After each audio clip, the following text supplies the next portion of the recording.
How to fix Webtoon easily and fast. So in today's tutorial guys, I'm gonna show you how to fix Webtoon not working in less than 1 minute. So first thing you wanna do is open the Play Store or the App Store. If you are using iPhone, search for Webtoon like that and update it.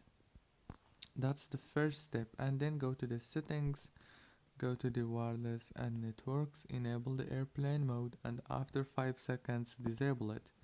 Go back and then open the apps manager in your mobile phone and search for Webtoon and click on it.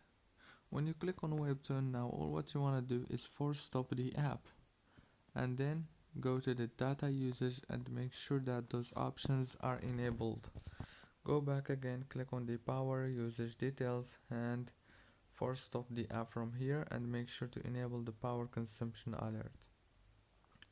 Don't forget to like and subscribe.